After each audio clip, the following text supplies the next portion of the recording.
Find us on Facebook, email us at head2headpinball@gmail.com, or go to our website at head2headpinball.com.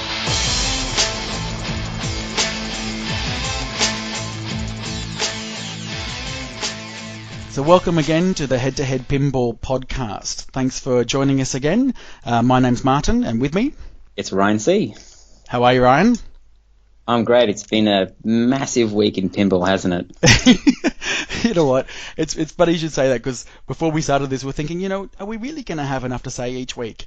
And we've got a lot to say this week. There's so much that's happened this week already. When I told my friend I was doing a pinball podcast, he said, "Okay, that's cool." And he said, "How often are you going to do it? Once a month?" And I said, "No, every week." And he just looked at me like, "How can you possibly talk for 1 hour about pinball every week?"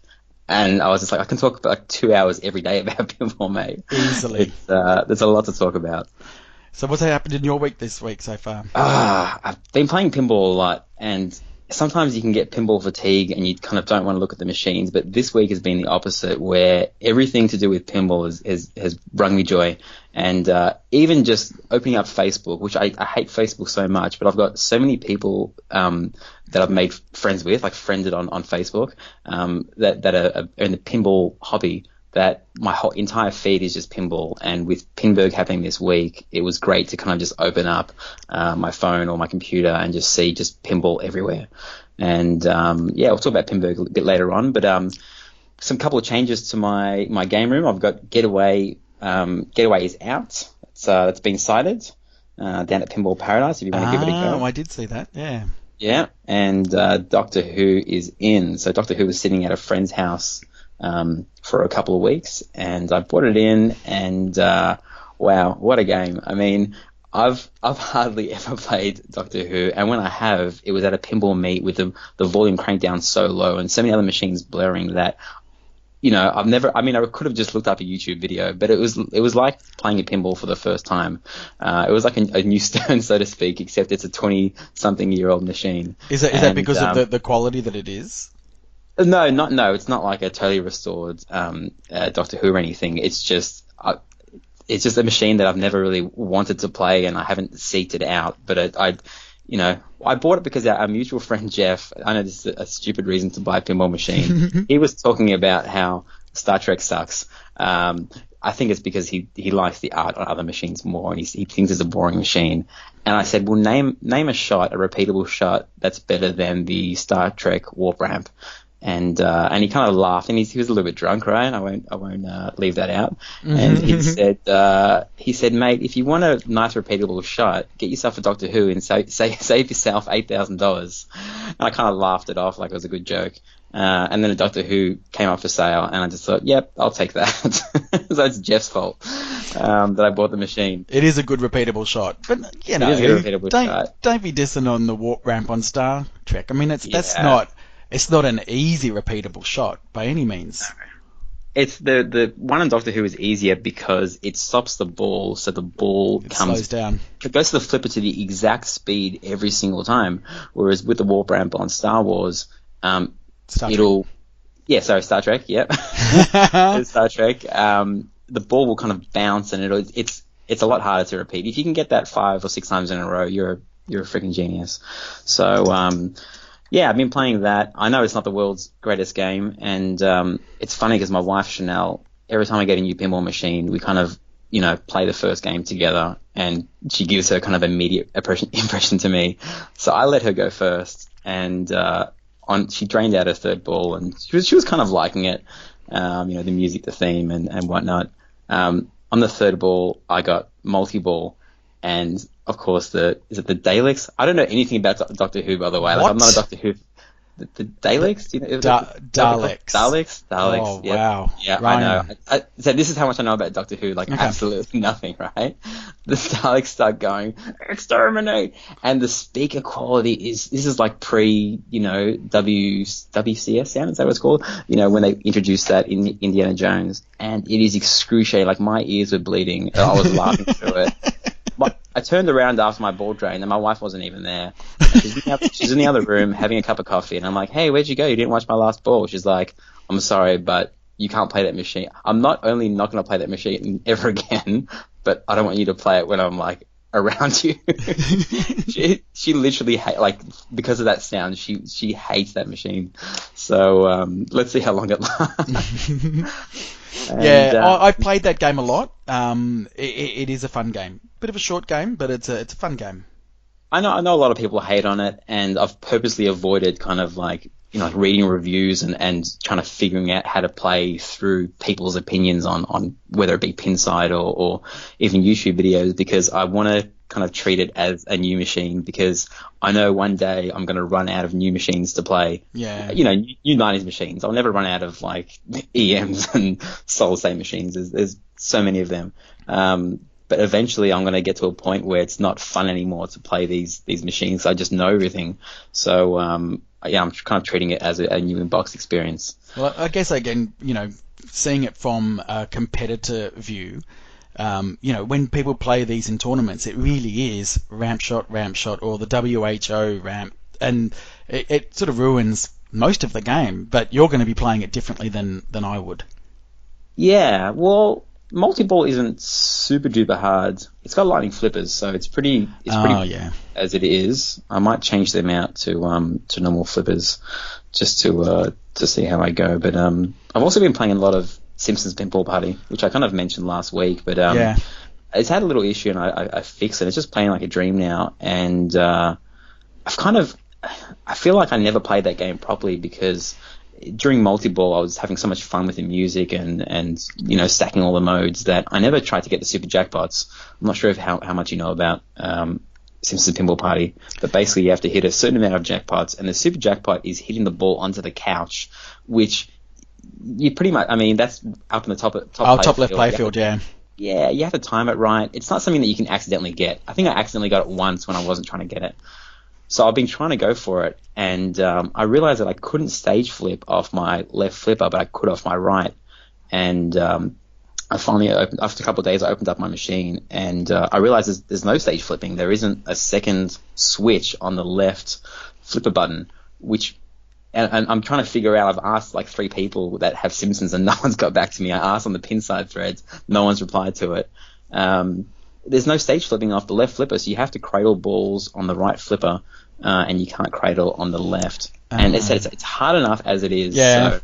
So I'm still trying to master it, but yeah. I also remembered with Simpsons, I had someone who came over one day, and he wanted to do a temporary swap for Family Guy and Simpsons. So that's why I've been playing Simpsons. I'm kind of sending it off, because I might get a Family Guy in the next couple of weeks, which would be another new inbox experience for me. Well, unfortunately, I think I've got all the machines that you've got, so I can't swap anything. But for me, Simpsons Pinball Party, I've put that in my really overrated category. I really don't like the layout. I'm not a fan of the rules. I love The Simpsons. I'm just not a fan of it. I almost think that you can't really like Wizard of Oz and hate Simpsons, because they are very designed by the same guy, and the software's by the same guy. Right. So what I'm thinking is that I just haven't played it enough to really gel with it. Like I've played it, I reckon in my life I would have played it 20 times. That's all. That's not a lot, right? Well, yeah, that's nothing. So I think that I need to just play it a lot more. So it does take a long time to get that game going, and it is pretty much all about stacking everything, getting the perfect stack. So it's not like you can just kind of have a really good ball where you're in one mode. When you start a mode, you don't try and finish the mode. You try and start the next mode and then the next mode and have them all running at the same time. So it's all about trying to build up that perfect stack. And if you don't get it, the game's gonna be pretty lackluster. If you do, it's a party. So that's enough about me, Marty. What have you been up to this week? Okay, well, I've been laying low, I must admit, probably in the last month with my my pinball comps. I used to do one every week, and work's just been really busy, so I haven't. But this week I did do my I guess my regular is the Bayside Pinball Comp at the Sandbelt Hotel. And there's a lot of comps in Melbourne at the moment, and it's probably the most popular. I think there might have been over 30 people in this one. And you know what, for me, I should be going in to win these things, but my aim is really to get to the finals, the final 4. The format of this comp is there's 4 machines, and it's essentially it's best game, 3 out of the 4. So I think that and it's randomly chosen. So I had, of the 4 machines, there's Tales of the Arabian Nights, Aerosmith. I want to say there's Iron Man and Ghostbusters. How could I possibly forget Ghostbusters? And I had this fantastic qualifying run. I got the high score on, I think, Ghostbusters, maybe even Aerosmith. Absolutely put up these fantastic games, and I qualified in first position. So, I was feeling pretty confident, but then got into the quarter and semi-finals and just bombed. So on Aerosmith, I can't remember the score, but it was close to 200,000. In my qualifying game, I might have got... Oh, sorry, mate, you know what I mean. 200 million. A million, of course. But then in the quarterfinals, up against RGR, I got maybe a few million, if that. And then, fortunately, I beat somebody that had a worse game than me. But then got into the finals and just absolutely bombed again. Aerosmith. So, I'd gotten up this massive first game on Aerosmith, and then the 2 subsequent games was just terrible. I mean, I love Aerosmith. I think of all the recent Sterns, I think it's one of the best ones that they've done, but it decided to punish me on this night, so I ended up coming 4th, which was disappointing. Well, but you wanted to get to the finals, what? That's exactly right. And, a lot of the comps that we do in Melbourne, there is a really nice balance between the social side and the competitive side. So even when you're having a bad night, it's actually still good to catch up with good people. And I had a great night, so I was very happy with that. Who ended up winning? Well, of course. Who else do you think would win? Jordan Treadaway. Jordan Treadaway, okay. Jordan Treadaway. So for those guys that know, we went to Papa this year, and Jordan won B Division, and I think he's 17 now. He turned 17 when we were over there. We had a birthday party for him at the Cheesecake Factory of all places. It was a good night. But he is just... Well, we'll probably get him on one day, but he is just a phenomenal player, and yes. It was tough competition. The final 4 were pretty good players. I'll put myself in there somehow. And I think the last game was Iron Man, and you know what Iron Man's like. It'll either... I do. Yeah, you do. It is known... I sold it, it's so brutal. Right, well, it's known to just chew you up and spit you out, and it did for me, but it was also late in the night, and my flipper skills had just gone. I remember the ball coming to me, and I didn't flip at all. Like, it was actually coming to the flipper, and I didn't flip. My brain just wasn't working. But again, to watch somebody like Jordan and, Richard, RGR, he was playing as well, these guys getting, do or die and cashing it in, and it was just the battle of the giants there, and Jordan came out in front, as he tends to do these days. Do you think, Marty, that if you don't keep in touch with pinball and play it daily, even for like half an hour, that you can lose your touch? Yes. Do you? Yes? Absolutely. I remember reading that somewhere. I was like, no, I can play like once a week. And this week I've been playing so much pinball, and I went to my mate's house on Saturday night, and I put up, like, I was on the high score list on almost every one of the machines. Like, I hadn't played his No Fear in ages, and I kind of got into the wizard mode first go, and then I played Congo, and I got to, I got 100 diamonds, and it was just, I was like, has he set up his machines easier? Or am I just better at pinball this week because I've just been playing so much?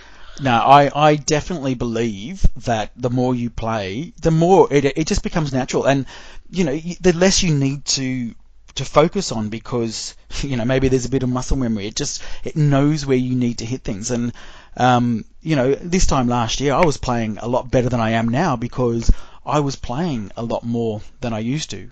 I've got 4 machines at home, and I don't get a chance to play them. So at this comp, I was going in cold. Too busy podcasting. Yeah, that's right. Or researching topics, or messaging you back and forth, which is the done thing now. But yeah, no, I absolutely agree that the more you play, the better you will continue to play. And I know Jordan. Big shout out to Jordan. Hi, Jordan.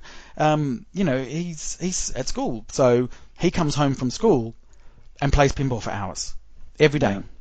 And he just has two machines, and they're almost the opposite, right? He's got AC/DC, which is lightning fast, AC/DC Pro, and then he's got Wizard of Oz, which is a stop and go wide body. So, well, there's actually been a change. He's actually now got. Oh, really? Yeah, no, he's got his AC/DC Pro on site.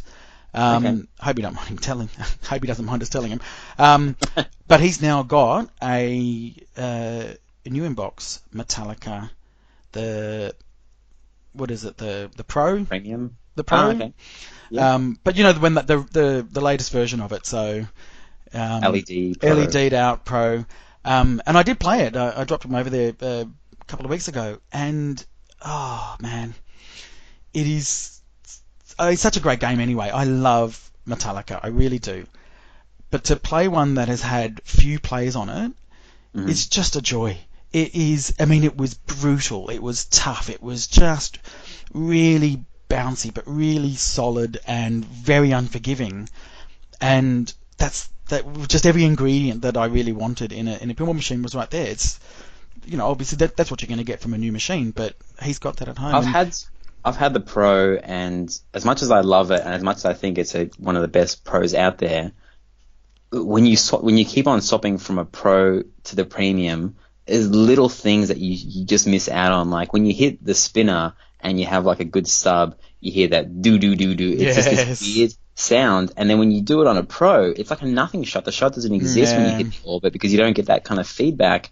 And the light show is probably the best light show, I reckon, in pinball. And there's a guy called Michael Hull who is Redshift on Pinside, and he's created. We should get him on the show one day. Yeah. He's a genius. He's created. He's pretty much replicated and improved the light show, and you can install it on the Pro. The Pro has a different play field than the Premium and the LE, but they've left the empty light sockets required in the Pro. I don't know why. So you can literally just kind of plug in LEDs and his light show, and it's not super expensive. It's not super cheap. It's not super expensive, but it's worth every cent. If I had a Pro, that would be the first thing that I do to it, because yeah. Yeah, well, anyway, we'll talk about my love of Metallica at a later stage.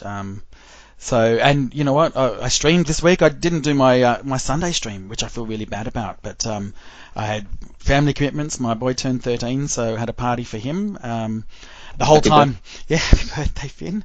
But the whole time I was there and I was talking to people, I was thinking, oh, I wish I could be streaming right now, which is it's a terrible thing to do. But and then I had you haven't missed a Sunday in a long time, so it's I haven't missed a Sunday in a very long time. And I had people messaging me on Twitch and on Facebook Messenger saying, you know, where's the stream? I'm like, really? Are that many people really relying on regulars, right? Yeah, I do. Regulars that on a Sunday night, you know, they'd rather do, be watching you.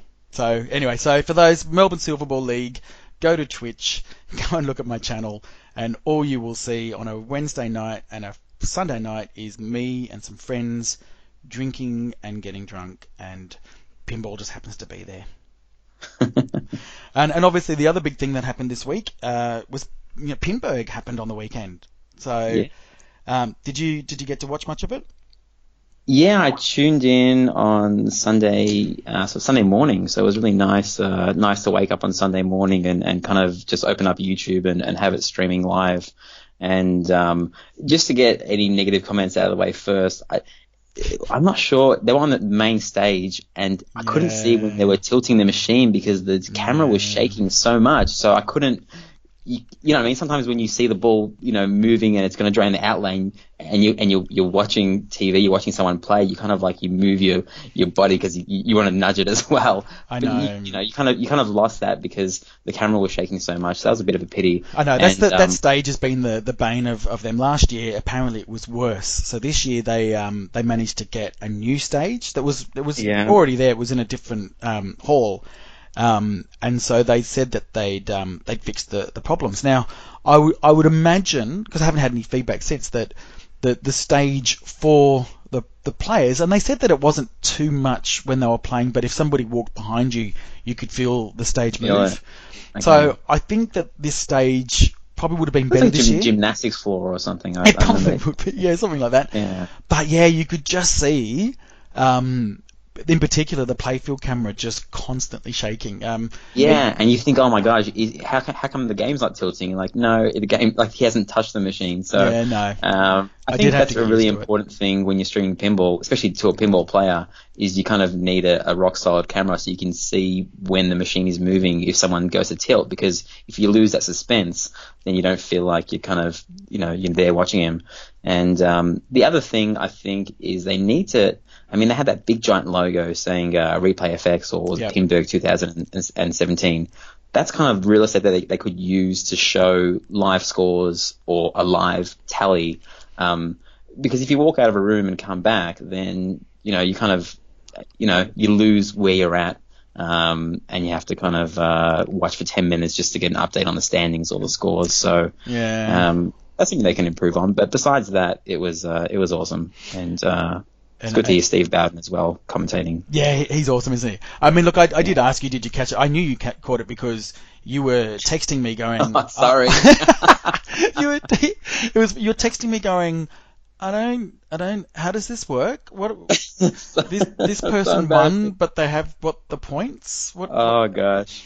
That was funny. As I said, your goal is to teach me about tournaments. It was a proud moment for me to know that you were watching the biggest pinball tournament in the world at the same time as I was. That was a proud moment right there. I was a bit confused about how it worked, and I was messaging you every 10 minutes asking a question. So thank you for answering those questions. I even got a little bit confused with it as well. The format itself is it's different to other comps, but we should mention that we actually had two Aussies over there. So John Cosson and Brett Goodwin were over there as well. Yeah, so I guess this segues into pinball news. So is that our new call out? Pinball That's our new news. Call out. Pinball news. I like it. We'll totally edit that out. So yeah, Pinburg was on the weekend. It's the biggest tournament around. I think there was about 800 players, and with about 300 on a waiting list. So I believe next year they're going to try and increase it to 1,000 players. Yeah. So who says pinball is dead, and who says tournaments aren't popular? I mean, that's crazy. Yeah. Especially when it's just in America. And we had the winner was. Well, the winner. Well, I'll tell you in a sec. So, the big thing to note was that this was the year where I think a lot of people were rooting for Josh Sharp to win. So he had come close. He'd come top 4 many times, and he did actually get into the final. Mm-hmm. So had an amazing game on Dialed In. Holy crap! Yeah, he did destroyed too. Everyone on Dialed In. Well, so here's the interesting thing. So Keith Elvin was obviously in the 4 as well, and he picked that bank that had Dialed In, and his first game on Dialed In. Oh god, there was no ball save. No, it was terrible. He just, it was. I could just, like, everybody was watching was just going, what just happened? And even the commentators were going, wow, this is a bit of a turn. And then next game I think was High Hand, which is an old EM. You wouldn't know what that is, but that's electromechanical. I know what it is now. I even know the rules now. You can learn the rules in 10 seconds. But that was a brutal game for him too. I think that he didn't do well on that. So his first 2 games, I think he came last. So he had 0 points for those 2 games. And it made it impossible for... Oh, no. Yeah, it did. It made it impossible for him to win. Well, I think there was one... Because of the results of the third game, yeah. Well, yeah. So there was one scenario that I think it could end up being a 3-way tie for 6 points, but it was very unlikely that would happen. Yeah. So really it did come down to the final game, which was to see whether Josh Sharp or Colin McAlpine would win. And Colin McAlpine won Pinburg. And I think... Fortunate for Josh, and as Steve Ritchie says, second place is the first loser. I think Steve Ritchie also says, play better. Play better. So that's him, a message to Josh there. I'm sure he's listening. Hi, Josh. You never know. Yeah. But look, it was... I don't know about you, but probably because I'm a tournament player as well, it was nail biting for me watching that game, and I was cheering and I was shouting, and I think it was on high hand when the ball would go into the what is it, the kick out, and all the points would go up. You could just hear everybody just cheering, and Colin was lucky. He got it a couple of times, not by shooting it, but as 2 or 3 times in a row. Or yeah, right? yeah. So he did really well. So you know what? He played great, right? I think he was fortunate as well in a couple of things. Fortunate in Keith not doing so well. Because in the last 2 games, Keith actually destroyed them, and the second place wasn't even close. So he won the third and the fourth game. So it was a bit of a demolition in those 2 games, but it wasn't enough. And he got third place, right? Yeah, was that on Andromeda? I think it was so. The third game, and then the last game was RoboCop. Now that was interesting in itself because have you played RoboCop? No, out of those 4 games, I've only played Dialed In. Okay, of course. I got to remember who I'm talking to, right? But yeah, I have a friend of mine, Adam's got a RoboCop, and I don't know whether you could tell by watching how freaking fast that game is. I couldn't see the ball at some time, and I thought it was my internet connection slowing down, but it was just that fast, and I was like, how are these guys, live catching the ball when it's just absolutely blazing? Well, that's really the thing, is that this game is really tough. It is really unforgiving, and it's particularly if the flippers are set up really well, which this one looked like it was. It is so fast, and you've got to have absolute lightning reflexes, and you've got to absolutely nail that ramp. So I don't know if you know, it's got a ramp that actually has a jump that goes over, a lot like America's Most Haunted. So if you don't have the full power of that flipper, it won't make it over there, and you need that shot to be able to get multiple. Yeah. So he absolutely destroyed Andromeda, absolutely destroyed RoboCop, which meant he came third. So Kaylee George was fourth, Keith was third, Josh second, and Colin McAlpine was first. And the best thing about Colin McAlpine winning wasn't just him winning, it was the interview that he had after. With the kid in the background? with his 2 kids. Yeah. And they were it was hilarious to watch. He was just over the moon, just talking to Jeff, but just to watch the kids playing up. And I think right at the end, one of them turned to him and said, "I'm hungry." So, look, come on, Daddy, this is not important. That's the support you get from your children. But you know what? It was just, for me, really exciting to watch.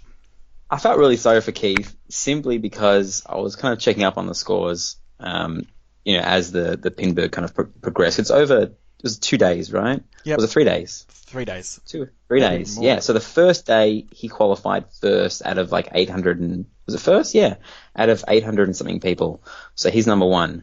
And then there's qualifying for finals on the second day, right? And he finished somewhere up the top. And that doesn't carry over. And then there's the finals, and he beats everyone in the finals, and then gets to the actual 4-person final. And nothing that he did, besides choosing the bank, no points that he gathered or nothing. It means absolutely nothing, except for those 4 games. Yeah. So you almost have to feel sorry for him because he dominated everything, and then you have one bad game on Dialed In, and then a bad game on High Hand, which, probably, people say pinball is, 80% skill and 20% luck. Well, watching High Hands, you got to say that's almost 50-50, right? With outlane drains giving you your bonus. Do you know what I mean? Like you almost, it's leaving it up to the pinball gods with that one, I think. Well, I think that's why we say, a lot of people say that probably the most recent game that has more of an equal balance with luck and skill is Iron Man. Yeah. Would you agree? Well, no. Well, particularly left out. Are you saying because of the magnet? Because the magnet is only active when the ironmonger is up, and if you can skillfully hit the ironmonger on the side, the magnet doesn't affect the ball. So if you're really, really good at pinball, then hey, yeah, you can get some bad bounces and things like that, but it's not like there's a crazy amounts of sideways action if you hit your shots. No, I understand that, but compared to, I guess, more recent Sterns, which are probably a bit more predictable. I mean, Iron Man is a brutal game, and it's a brutal game. Oh, yeah, it's That's the outlanes. The outlanes are set up on a slope, kind of like Star Trek Next Generation, where if the ball goes anywhere near there, unless you have the outlanes totally closed, your ball's going. So. Yeah, and that's why I think people are sort of saying that it is probably the most recent one where there is probably a bit more luck involved. Yeah. But anyway, nowhere near as much as High Hand, especially the good luck that Colin had in that game he played. Yeah. So there you go. That was Pinburg, exciting, and Do you talk about the Aussies that were up there? We had so Brett qualified in A division. Yeah, Brett Goodwin. Yeah, he did. But I did see a Facebook post. He didn't have a great finals day, and I think he may have ended up 70th. Anyway, we're going to have, I hope, Brett, I'm going to reach out to you. We're going to get you on to talk about your Pinburg experience. And you'll be able to talk to me next year because, God damn it, I'm hoping to be there next year. How quickly did the tickets sell out? Because if there's 300 people on the waiting list, I'm guessing pretty quickly. Yeah. Do you know what? I do remember at the time, but it really quickly. Maybe a couple of hours. Okay. So you have it. Well, I mean, Aussies, I guess, have it harder because you have to stay awake. But I think a lot of people drop out as well, so you go on a waiting list. And yeah. Yeah, I seem to remember that maybe it was actually in the morning, our time. So it may have actually been an advantage to us. But anyway, I'm going to be sitting there clicking my button to get my tickets. Cool. I'll look forward to that. So what else is happening in pinball news? Color DMD released their, I don't even know what it's up to now, like 60-second game or something. I think it is. Jurassic Park, which is a game that you have. It is. I expect to see a Color D&D in that next week. Well, here's the interesting thing, right? Yeah. So to get a Color DMD landed in Australia is what, $500? More. How much? Was a couple of weeks ago it was $640. $640 landed, and the Australian dollar has rallied against the US dollar, and it's now $598. And I only know that because I need to buy one, and I'm kind of watching it and trying to figure out. There's no way to get it cheap as well, because if you get two, the Australian customs limit is if something is valued more than $1,000, then you get charged 10% GST on top of that, so that makes it $1,100, and you get charged like a $60-$70 customs fee. So it's an extra $170 if you get two. So you're not saving anything. And if you get three, they chuck in free shipping, but then you still have to pay the It's a nightmare, and they won't. Yeah, there's no other way to get it. There's no Australian distributor. So if you want to kind of D&D, you got to pay for it. Well, here's my question then: what sort of low price point does it need to be at to be worth putting in a Jurassic Park? Well, it depends on how much you love Jurassic Park. I do, but it's on site, so I don't think people are gonna. It might give the perception that the game is newer, and someone that doesn't know anything about pinball might say, "Hey, that looks like a new game. This must be based off the new Jurassic Park." Yeah, you know what? Amazing movie. I'm sure one day we'll talk about the perils of sighting pins, but that Jurassic Park there it's at Pinball Paradise at the moment. It does well coin wise, which means it gets played a lot.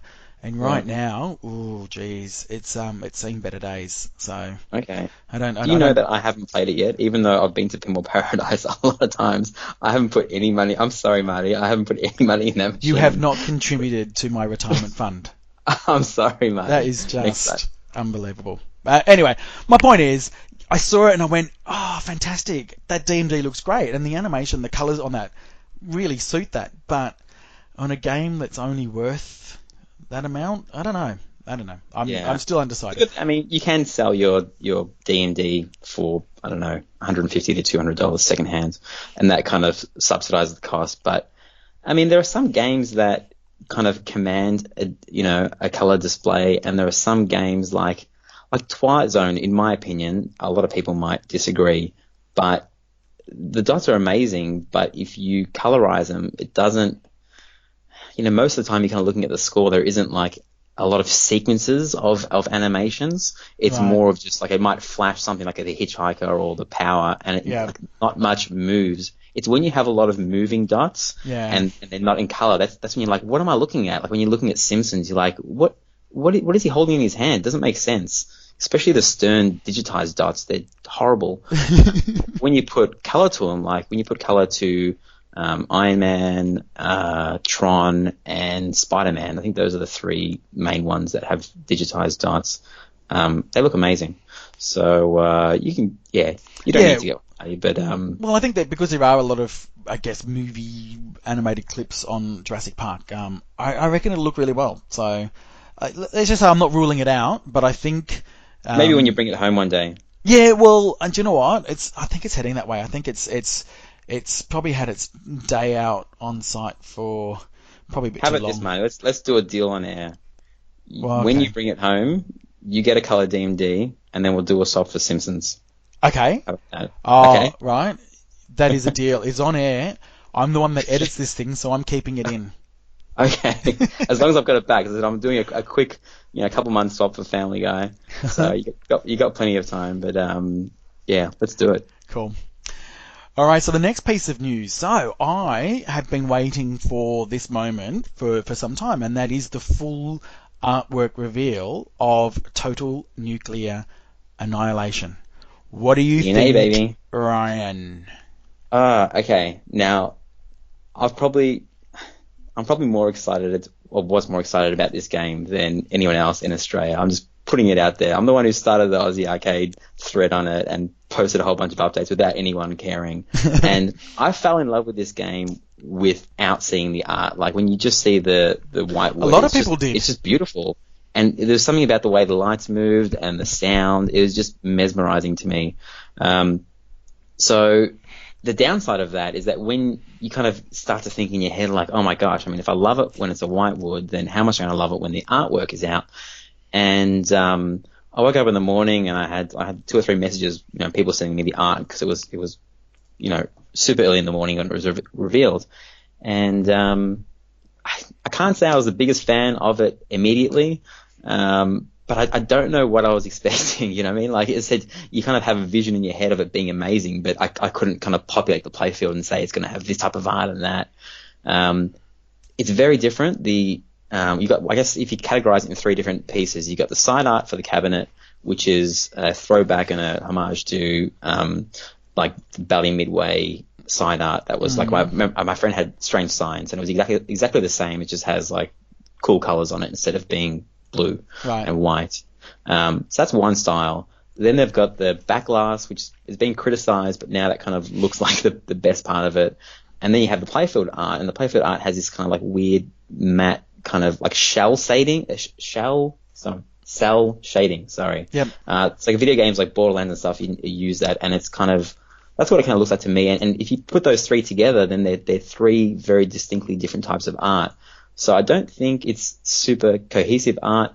And then I started nitpicking it, and I was like, Ryan, like, what are you doing? Like, it doesn't matter. If you like the game as a whitewood, then why do you care what it looks like with art on it? I mean, the art is not offensive. It's not bad. It's better than Star Wars. Let's put it that way.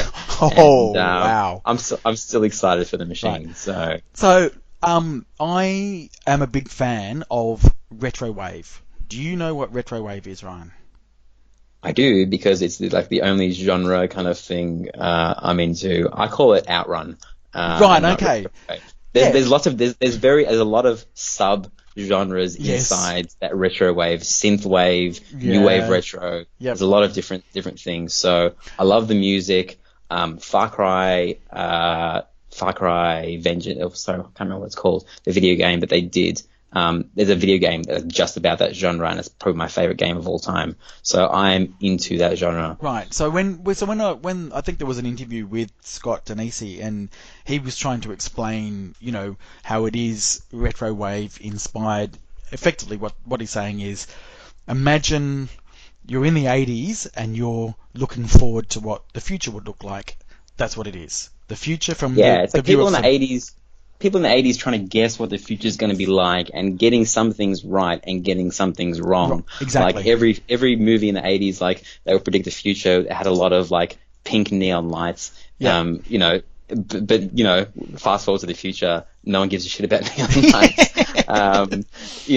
Everyone's kind of wearing like really weird, like, puffy jackets, kind of like, Back to the Future, they got some things right, but we're not traveling around on hoverboards, and we don't have Nike automatically lacing shoes. Well, right. We do. They did do a limited run, but it's not out there for the masses. Right.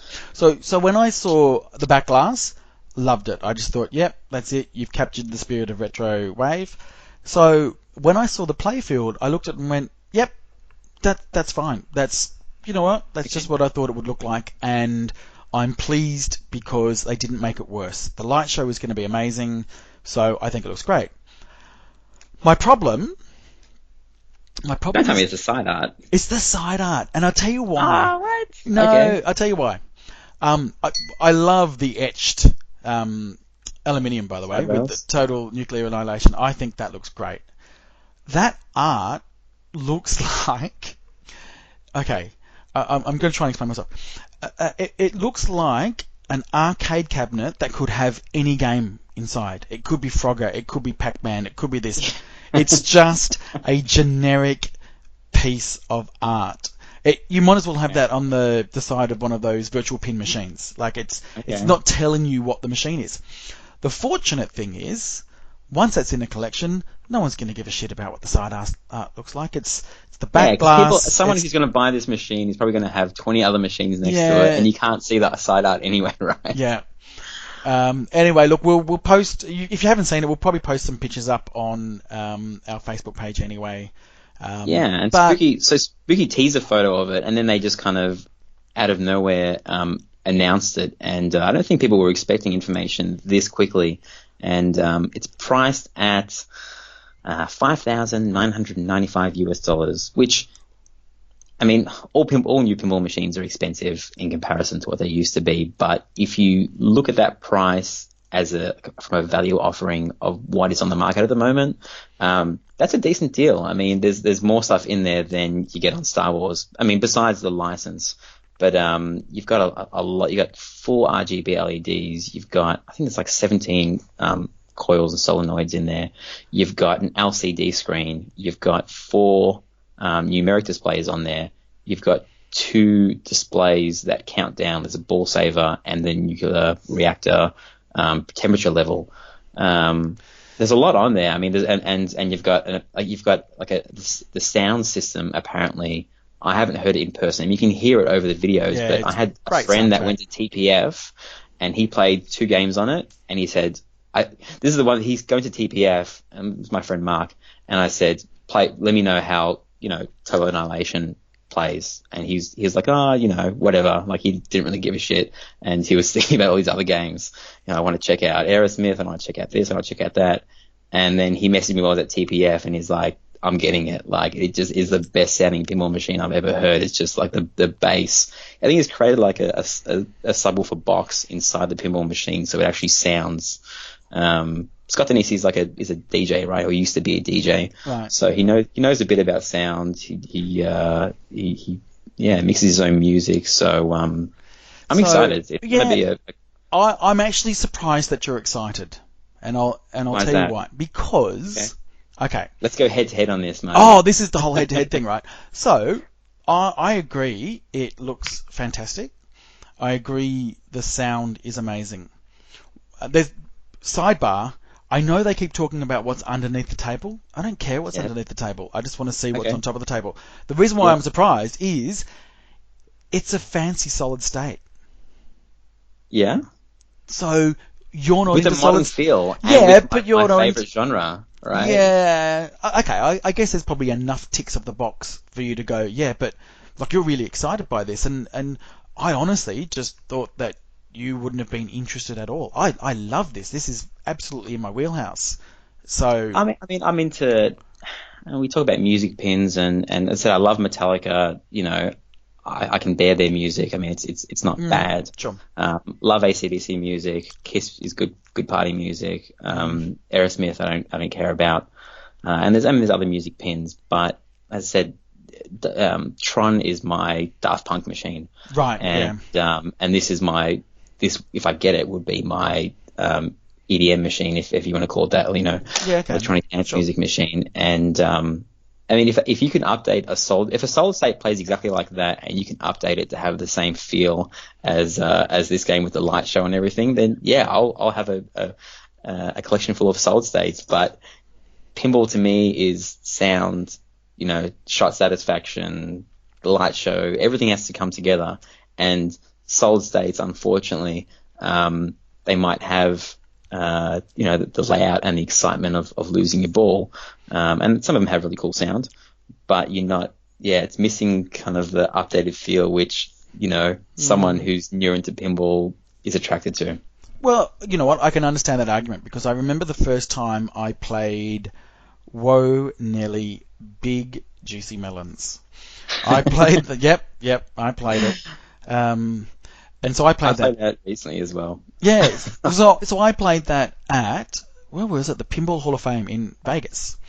Okay. And I got it. I mean, I played it and I got it. I understood. It was an EM layout that had incredibly strong flippers and some feel that was modern with an old layout.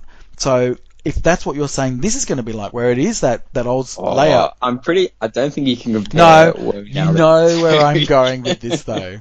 What I'm saying is, obviously, if you've got an old school layout, but you've got all the modern features of flipper strength, coils and magnets and sound, then and obviously the screen as well, then as I was saying, for me, absolutely, this is a winner. I am very tempted, but I said I'm just surprised that you are. Yeah, I mean, I have to figure out.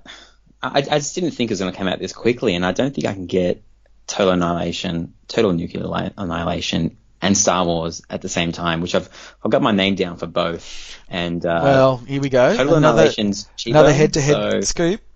Yeah, head-to-head scoop. So I'll get this in the next coming weeks. I'll get this. You get Star Wars, and we'll swap. Yeah, okay. That's a fucking deal. Save me $10,000. Jesus Christ. Well, we'll see how we go.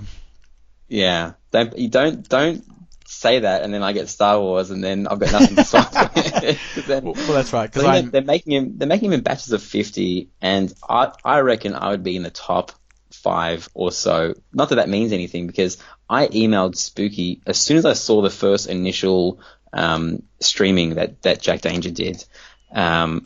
I went to sleep, and that song that kind of repeats over again and over again was stuck in my head, and I was visualizing the game while I was sleeping. And I woke up in the morning, and I'm like, nothing's ever had this effect on me. So I messaged Spooky and I said, hey, if you guys, because they were kind of dropping hints in the stream, like, oh, we'd love to make this game, and so I kind of got the hint that maybe they were in talks. So I messaged them straight away, and I said, hey, add me to the list if you are going to make this, and please make this game. And yeah, they are. So I think I'd be up there in the list of interested people, but I think we have to go through Pizza and Pinball to get the machine, which means I would have to wait until there's, enough people in Australia to warrant a shipment, which means, it might be 6 months after production that I get it, and another month to come down. And I'm a hype man, if I want something, I want it now. I don't.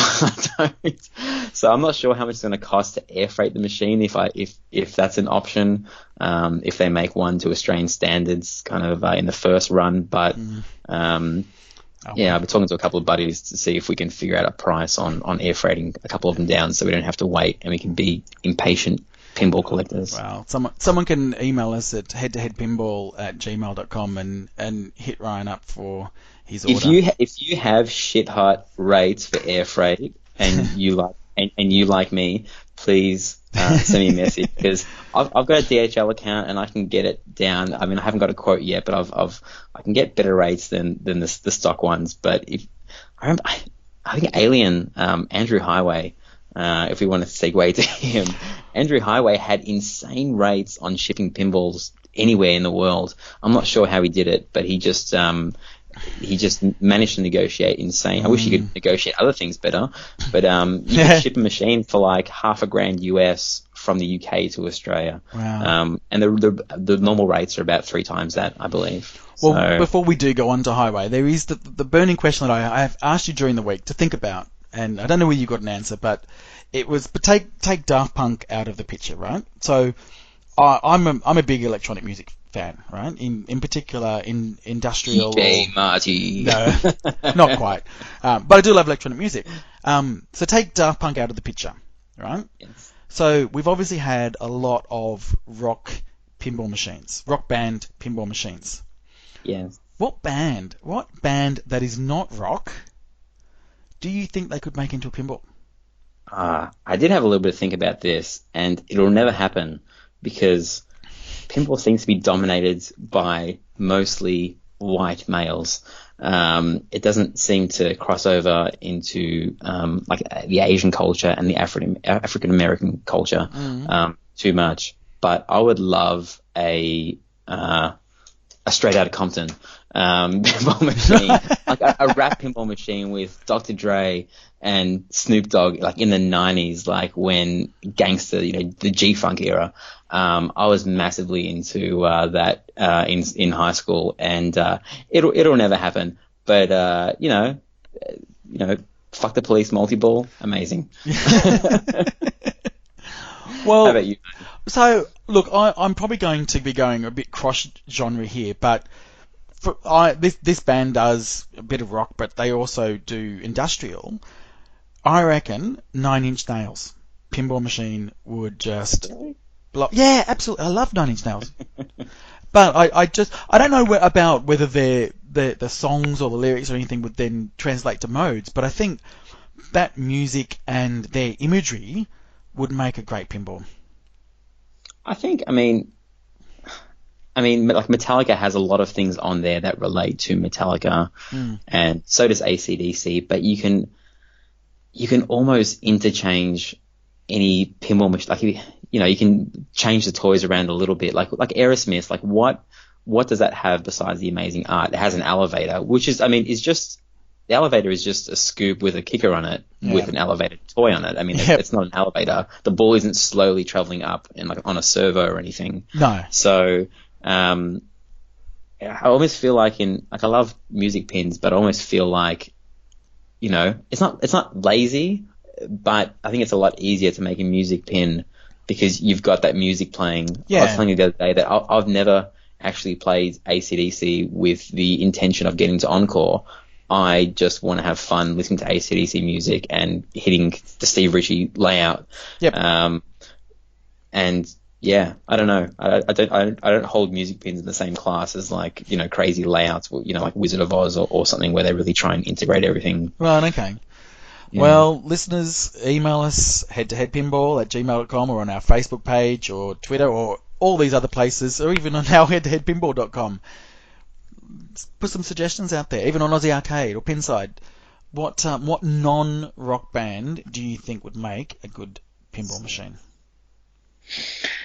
Yeah, so Highway, they posted on Facebook. You've got that in front of you? I do. Do you want me to read it out? Not the whole thing, but get the general gist. So, okay. Well, I'll start with, we are pleased to announce that our game Alien Pinball is now in full production. We don't know what full production means, but... What does full production mean? No, I don't know. It means that they've got...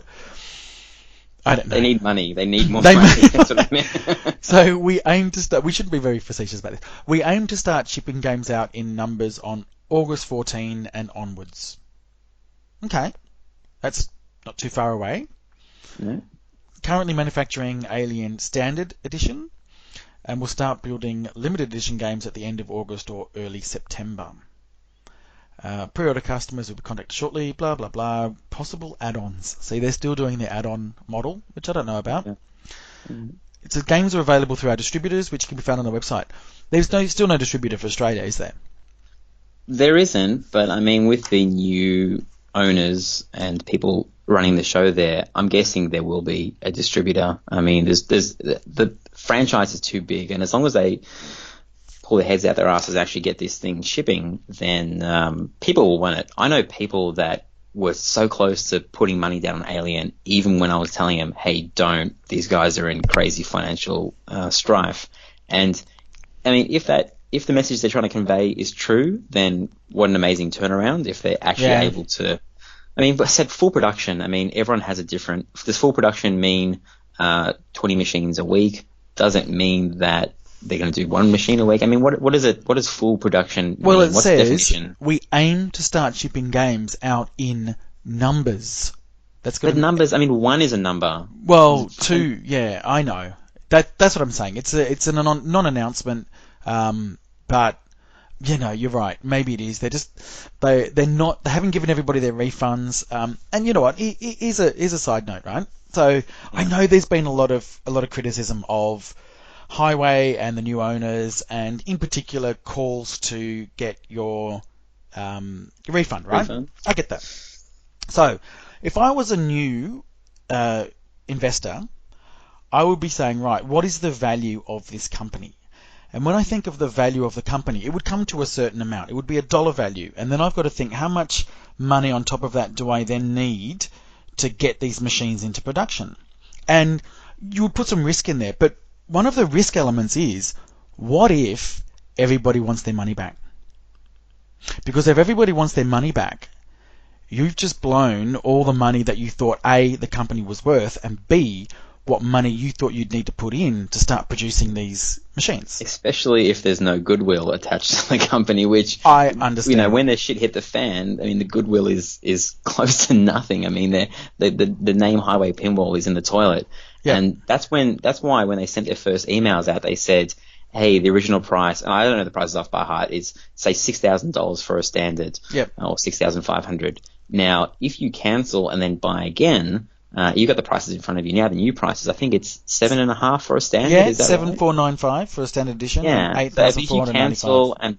If you cancel and then go back in, you've lost. You know, you've gained peace of mind, but you've lost $1,000 if you wanted to get the pinball machine again. But I think it got to the point where people were waiting for 3 years. If they really want the machine, they'd be happy to pay $1,000 for the peace of mind that they can get it from, say, CoinTaker in the US, or say Mr. Pinball in Australia. If he's a distributor, then sending more money to Andrew when he was running the show, because as I said, the name Highway Pinball has been completely destroyed. If I was a new owners, I would change the name as soon as Alien has shipped, because I believe that they probably can't change it because the license agreement is between is it Fox? Fox Studios, Universal, whoever it's with, and Highway Pinball. So they can't just now call it, you know, UK Pinball or something, because it probably create like a legal nightmare. So they've got to get Aliens out the door. But that my point is that I get it, and if you're on the fence about, do I, don't I, get your money back. If you're on the fence, get your money back. But I think everyone's gone through that already, and I've got a friend who still hasn't received a refund, and he's still quite angry. Yeah, I don't get most that. His money back, but yeah. What I'm saying is, that as a business model, if everybody gets their money back, these guys might not actually have the money to cover those refunds, and then there's no Aliens. So that may be a bit of a, you know, overstating they're quite wealthy, like I hope they are. Little introductions, but they're not going to say, "Hey, my net worth is $50 million." But you assume if they're coming in and trying to save Highway, then they've got a decent backing. Otherwise, they would have just folded the company. I mean, they just cut their losses, right? But it doesn't mean that everybody's just got that sitting in their bank account ready to put in. That you know, it's an asset that they're buying, and it's valued at a certain amount. And these moving parts can change that, and they can change it quite significantly. So all I'm saying is, get your money back. I'm all for it, but I'm not sympathising with them. But this is the shit thing about the whole situation. Sorry to cut you off. No, is that it kind of puts such like a negative spin on the pinball, and it's like just shit, isn't it? And then people then can't judge the pinball machine for what it is, because then they say, well, it's kind of like what happened with Wizard of Oz, you know, where people in Australia hated on Wizard of Oz for so long because of what everyone went through. Is Highway going to be the same thing? Like, can you imagine if Predator Pinball came out now? Like, no one can enjoy it. You know, it's just, yeah. So, I mean, is Alien even a good pinball machine? Wow, oh my God. Just get You're just reading my mind, because I was going to say, get your money back now, because I reckon it's a shit machine. And as I said last week, I was about to put my money down, and it was really because I just was waiting to see the playfield. Not even like the art, just the playfield. I wanted to see the layout. Because it had one person designing it, and he dropped out. Greg Dennis Norman, sorry, and then someone else came in, and then. So I'm glad I didn't. But ultimately, what I've seen of it, and you know what, I've seen a lot of pinball videos to know, even though something can look a bit slow, it might be fun to play.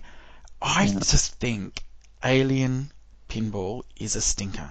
I just don't think I think there's a new category fun. of pins for pinballs like Alien, and I call them experienced pinball machines, where they don't shoot like a regular pinball machine, and it's more about the experience than actually playing a traditional pinball machine, where you've got amazing sound, you've got the light show, but like the shot layout and everything is just a little bit, I mean, I don't want to use the word non-traditional, but it's not Steve Ritchie, it's not Pat Lawler. No. It's kind of like a bit clunky and a bit messy. And well, this was the problem with Full Throttle. I remember, and I played Full Throttle a lot.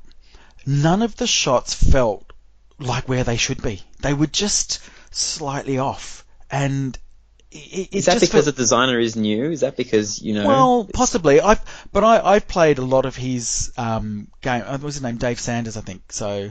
I can't pronounce his name on where he does the virtual pins, but I played a lot of his digital pins, and he had really good ideas. And you could, it's probably a hard reference, but you could compare playing one of his digital pins side by side a digital recreation, and it stacked up. But this, I think, the big problem with Full Throttle was it should have been a standard body. If it had been a standard body, that game would have been fantastic. It just didn't work as a wide body. As you know, I love Wizard of Oz and I love Hobbit. I'm not a big fan of wide bodies, maybe anyway. That might be a bit prejudiced. But these shots... Dialed In. When you play Dialed In, the first thing I thought, as soon as I flipped Dialed In at Expo, I was the first person to run up and play it. I just shot the ball and I was like, oh man, I wish Pat Lawler designed The Hobbit. I mean, I love The Hobbit, but... As I said, it's a wide body. It's got a very unique and kind of weird layout. That's the only way I can describe Joe Belter's layouts. They're very unique and weird compared to everyone else. And, but they still feel right. They still feel right. They feel right, but it's Full Throttle feels awkward. Awkward is probably the best way. Just none of the shots feel right. I'm sure all 100 customers out there in the world will be very disappointed in your company. Yeah, and all 20 of them... If they have a working machine. I was just going to say, all 20 that have still got them working. Anyway, so we do need to move on, and we're probably going to move on to, let's say, probably the big topic that everyone's talking about. Star Wars. Oh my God, Star Wars. Just kill me now. Stern want everyone to cancel their order. That's what it feels like, especially as someone who's pre-ordered.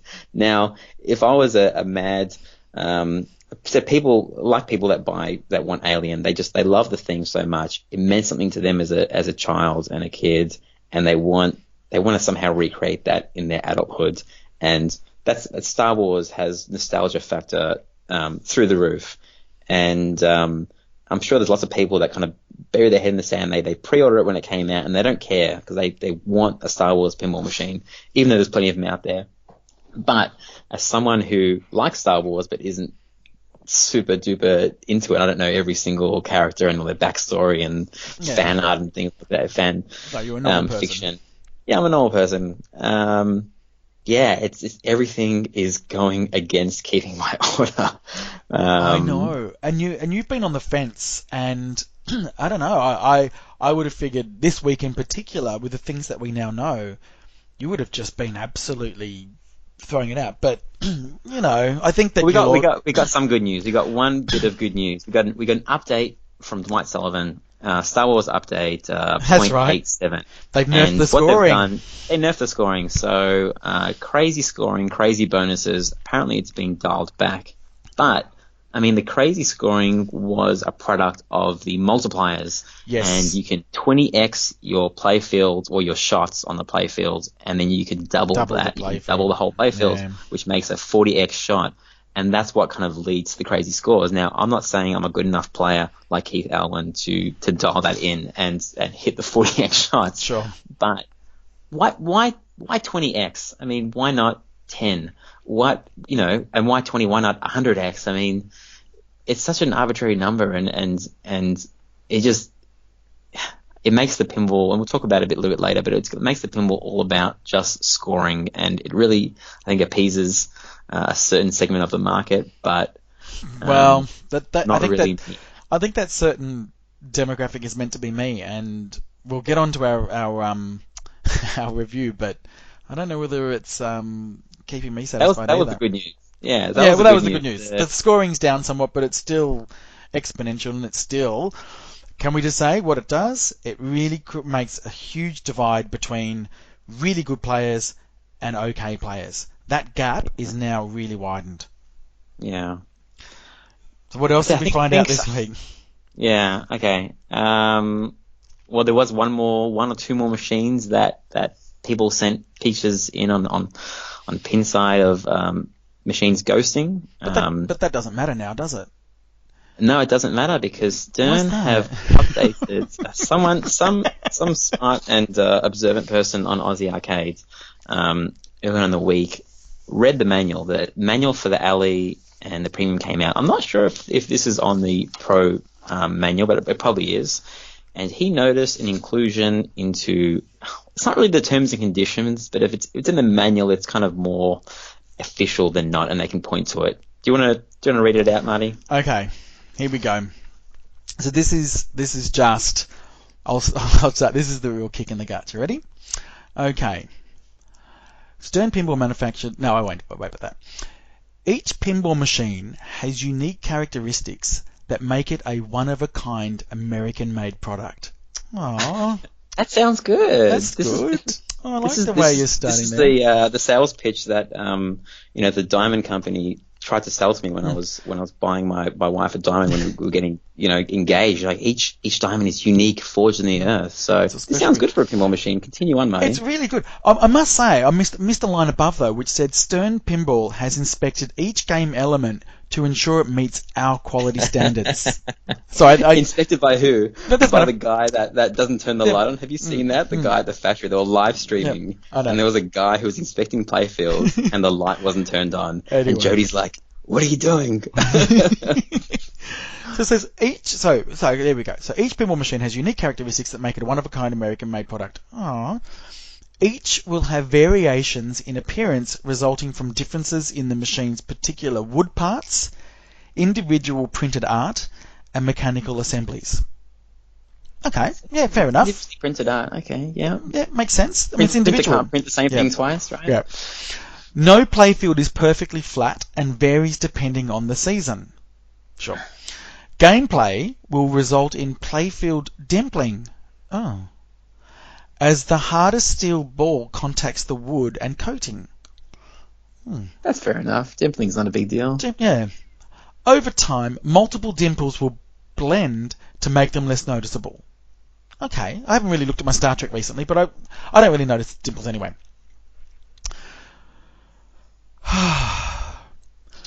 This is the good part. This is it.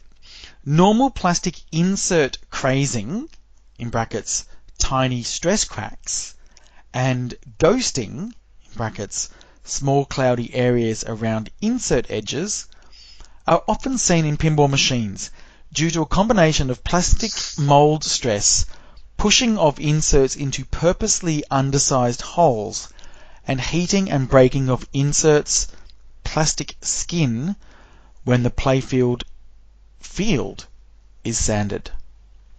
Ryan, over to you. Yeah, so I don't know. I've got a lot of other pinball machines, and there's no ghosting on them.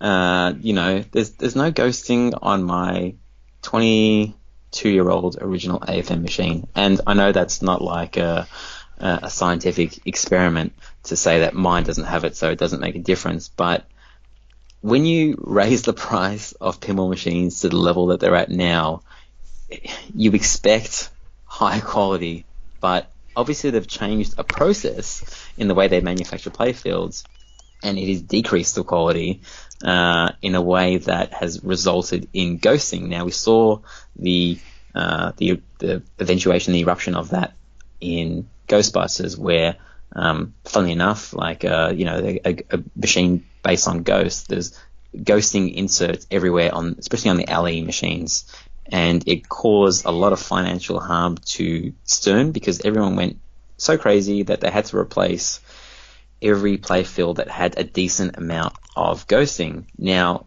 what's happening here is I know friends with a premium machine and they have maybe 1 or 2 ghosted inserts on Ghostbusters.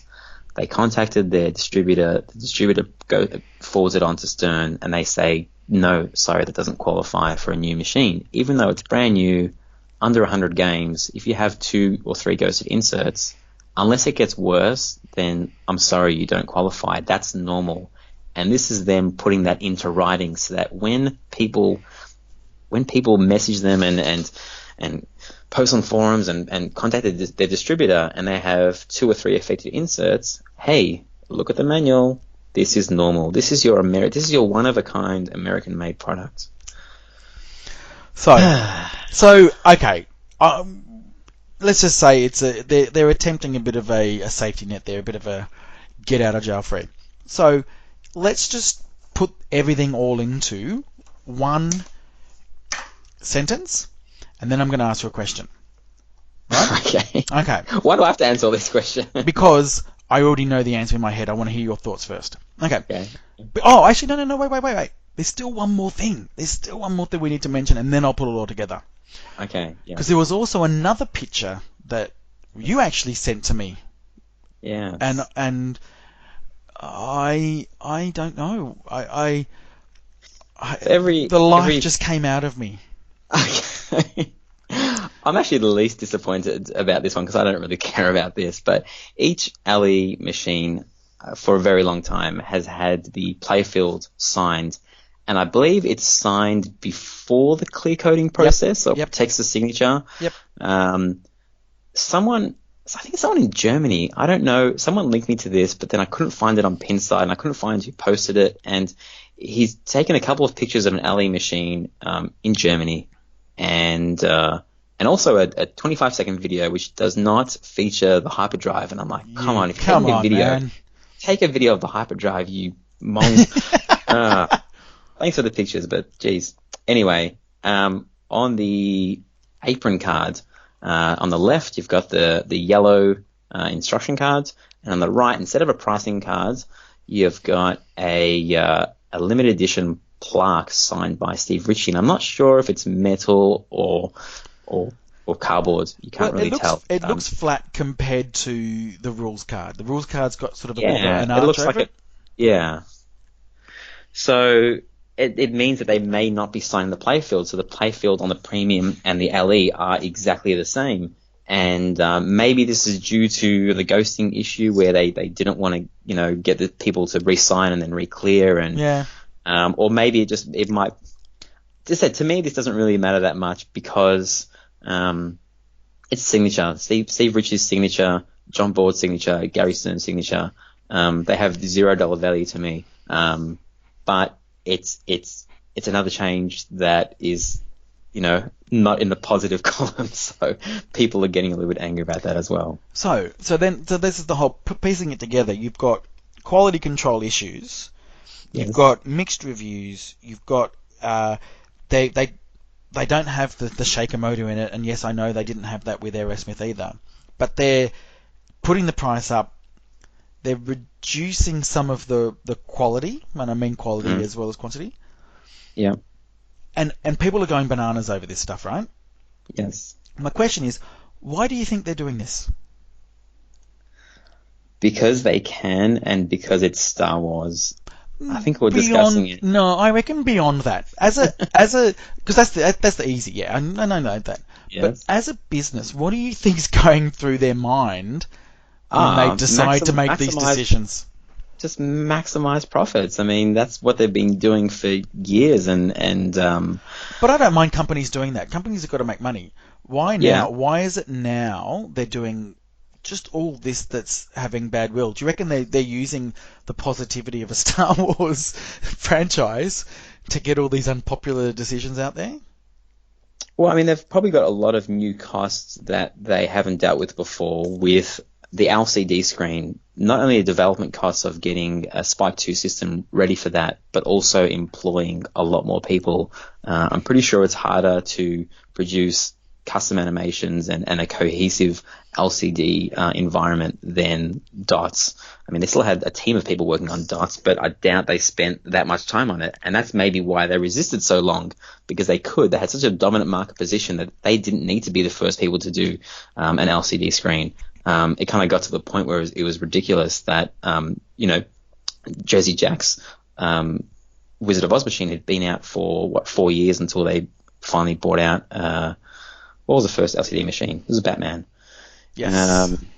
Yeah, so they've got a whole bunch of new costs. Obviously, Ghostbusters sold like crazy, and they made lots of money from that. But then there's obviously the cost of dealing with all of the replacement parts and all the people ringing up and complaining. And it makes sense from a business perspective to make a lot of money, but when you have to deal with issues, it kind of compounds your losses, because you not only have loss of goodwill, you also have loss of future sales.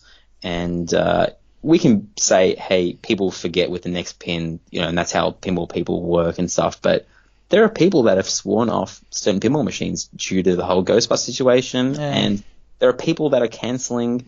I mean, there are people that are canceling their Star Wars orders. They're not publicly saying it, but I know a number of people. I can count them on one hand still, but there are that many people that are ringing up and canceling their order because of everything that's happening, and they're unsatisfied with the effort that Stern is putting into Star Wars.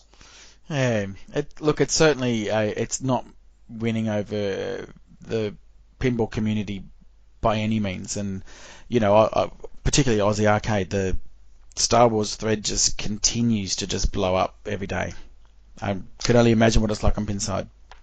Well, as I said, you've got people that'll post stuff publicly and they don't care of people's opinions on them. But then you also have people that are upset about it, but they don't want to post about it because they don't want to be that person online complaining about it. But they've already cancelled their order. They ordered it. They didn't let anyone know. They've cancelled it. They didn't let anyone know. There are people out there, but they let me know. But yeah, so there are angry people out there. There's people that don't care. There's people that just say, hey, it's Star Wars. I don't give a shit. I earn this much money a year. I want to buy myself a toy. It's Star Wars. I want to have fun. They don't want to overanalyze it like me and you do. They just want a new toy. That's all. They don't give a shit. They just want a new toy. I know. Anyway, I just think it's an interesting situation, and we'll no doubt report on what actually happens if there's any more involvement or any more disappointments that are coming their way. But at this stage, we just want to play the game. Yeah, I'm sure. I think LEs are shipping like first week of August. So, I mean, is the first footage, like proper footage? I mean, talking to that guy in Germany, is the first footage going to be from a home user in America? I mean, is it going to be that Frolic guy, Frolic's Arcades? Or is Dead Flip going to just surprise us tomorrow and say, hey, I'm at the Stern factory and I hope so. Yeah. I'm keen to say, look, obviously just from that one picture that we can see with that plaque, the playfield looks better than the Pro. There's something about it. Maybe it's the lighting. Maybe it's the habit trails. That pretty. I looked at it and I was like, wow, what is that machine? That looks nice. That doesn't look barren. That looks fucking awesome. I know. What's going on? So, and, I don't know. It might have been a good camera. I don't know. It could have been. I just trickery. Yeah. Anyway, Stern has to hire this guy. So you and I are obviously yet to play this game. I've watched a lot of footage of it. I'm as confused as everybody about the rules. Initial thoughts? Yeah, as I said before, the game, I think, heavily relies on multipliers, which I think there's going to be two types of people that really enjoy this game. One is tournament players that are really good. I mean, like the top players, like Keith Allen and people that can control that multiplier. That's what you're saying. Not me. Well, you said you don't like it, so you must not be a good player, mate. You came 4th out of 30 people. Come on, mate. Yeah. And the other people that I think will enjoy it are people that like I hope I'm not offending anyone here, but people that just like mindless pinball fun. Like people, like how I play AC/DC. I just want to be playing a pinball that feels good to shoot, and cool music is playing. And I think there's people out there that just they want to hear the Star Wars theme.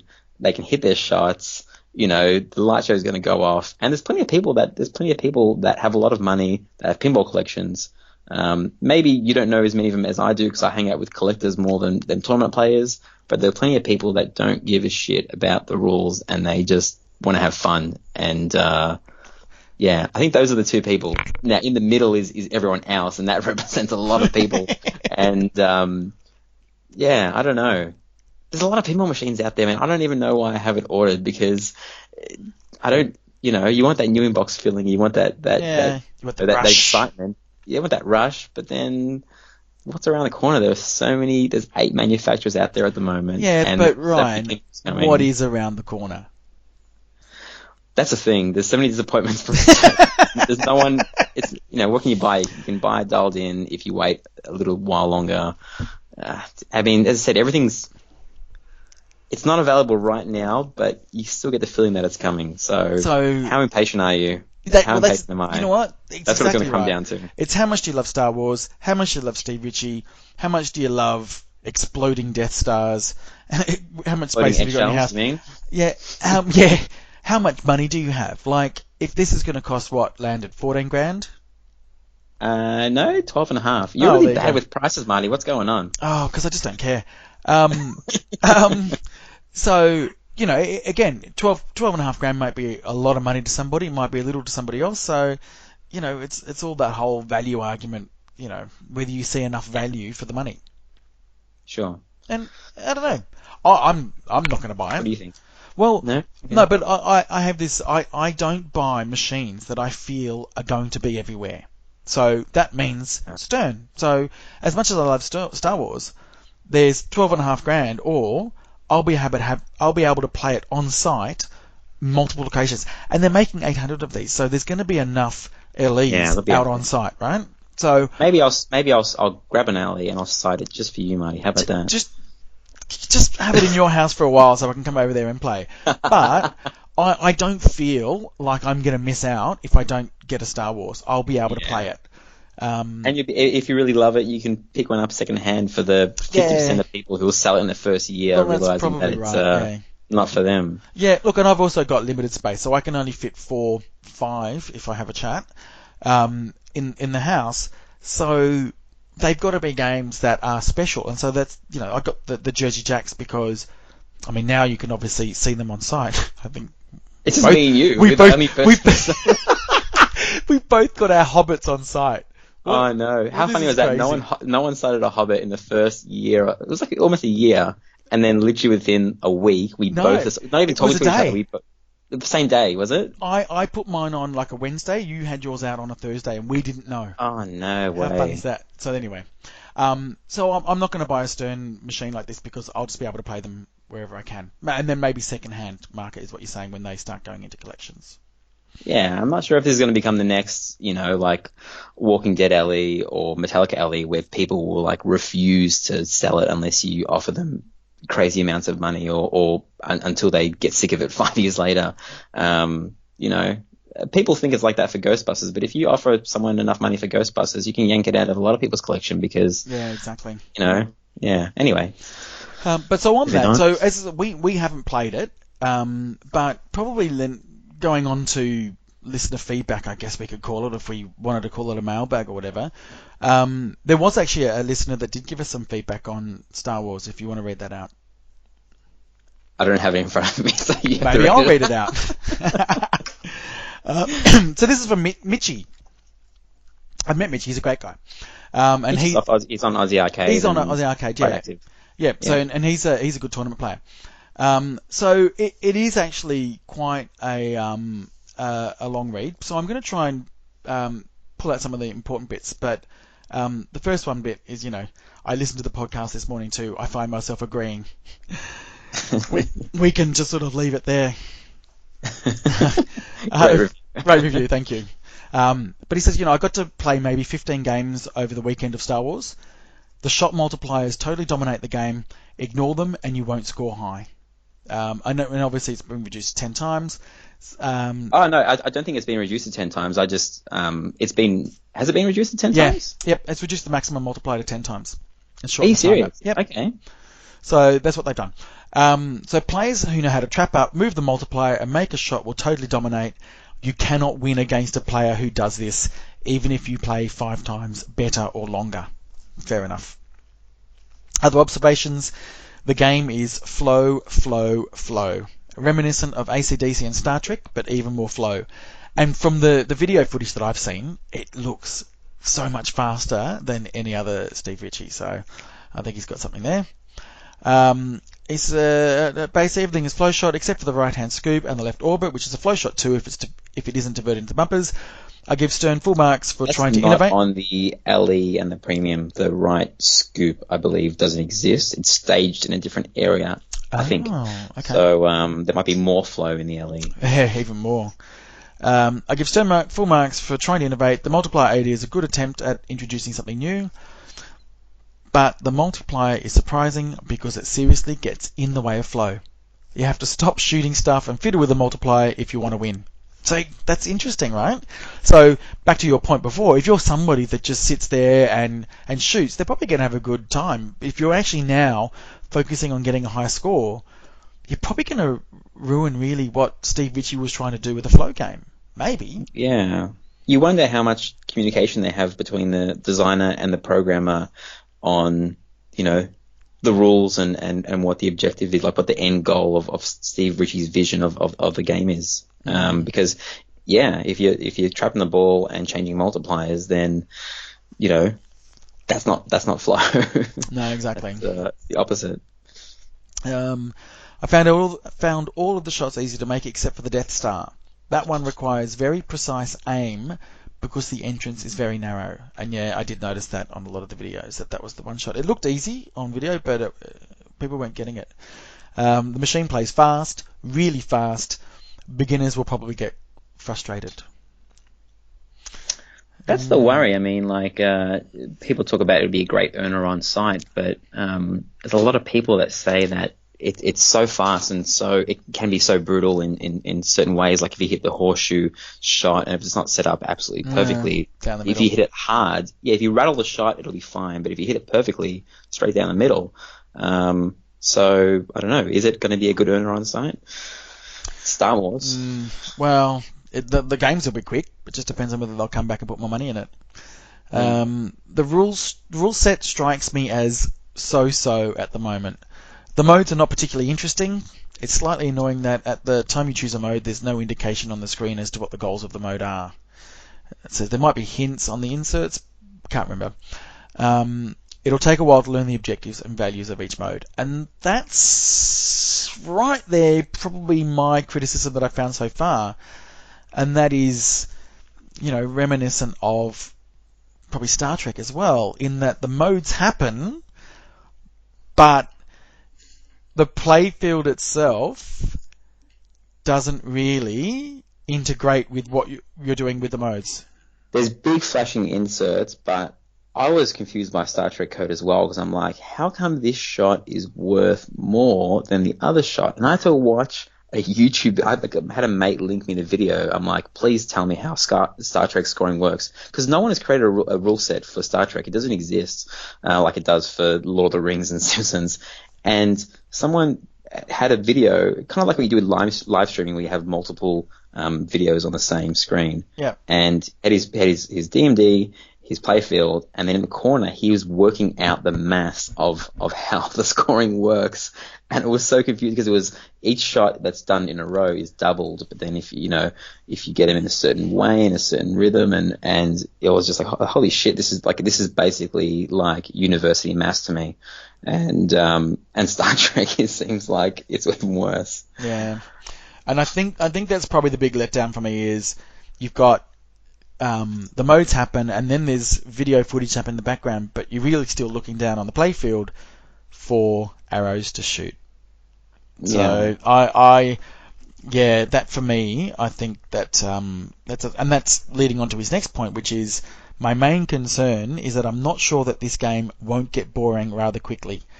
So personally, that's a weird thing to say, because I would almost think it would get more interesting, kind of like Game of Thrones. But a lot of people are saying that it gets boring after 50 games. The people that have already got the pros, and I'm like, I've never heard that before in a pinball machine, like as much as I have for Star Wars. Well, I wonder how much it's got to do with, the expectation versus reality, or is it actually a boring game? Well, here's the crux of it, and as I said, look, I have not played this game, but for me to love a game, I've got to feel somehow emotionally connected or involved in the game, right? So it said, it's not that this game is bad, but I just didn't find myself getting emotionally involved. So the shots are too easy and too repetitive. So, I don't know, and that comes back to, I think, a lot of the criticism that people have had about the art and the way it's presented is there's a game under glass, and I'm sure it's fun to shoot, and the shots feel great, but where's that connection that you have to what's actually happening, to the theme, to the shots, to the rules? I don't know what's all there yet, but it is still fairly early. I mean, we're still not at 1.0 code, but there's probably enough there. Apologists will always say, the code is not there yet and it'll get better, but I mean, people said that about Kiss on release. Oh, and I know. Saying it now. So, I mean, a game has to be judged. It has to be judged on where the code is at now, not its potential. There's still people that are holding on to Batman saying it's Lyman cheats, it's going to get better. And it might get better, but you have to judge the pinball machine for where it's at now. So, apparently it's a Dwight Sullivan game, and Dwight has his way about rules, and some people like it, and a lot of people don't. Well, I mean, I'll give some examples where I was absolutely willing to give up on a machine, and then the code made it great. And the big one that everyone talks about, The Walking Dead. So that was absolutely just boring to play, and there was, because there was too much risk and not enough reward. Then obviously Lyman came and worked his magic and made it special. So it can happen. The other one is Star Trek. The early code was really quite dull. Then they added the medals and the sub modes, and they tightened up the code. There's a way team for the first missions, but there's nothing for the second tier and third tier missions. And I'm starting to wonder if that's something they planned, or they just said, well, hey, only half the people will be able to get up to Kobayashi Maru, so it doesn't. That's what I was going to say. How many times have you gotten to the second level missions? Enterprise and well, I mean, I've played second tier. I mean, you can play second tier missions on your second mission if you want. If you that's right. Decide to go deep first. But I always kind of because I always try and get Kobayashi Maru, and I've got my machine set up hard enough that a good game is getting to Kobayashi Maru. Yeah, that's same with me. So I've never been to Enterprise, Mark, but I've watched a video on it, and it sucks. So I'm not even. I'm not missing anything there. But except the big score. So there's a Star Trek next to me near where I work, and it's got the old code, and I played it. It still has the old code. Yep. It still has the, oh my the old code. And I played it that day, and obviously the layout's still the same, but I really could see now the massive difference between that early code and the code now, and it really has changed the game.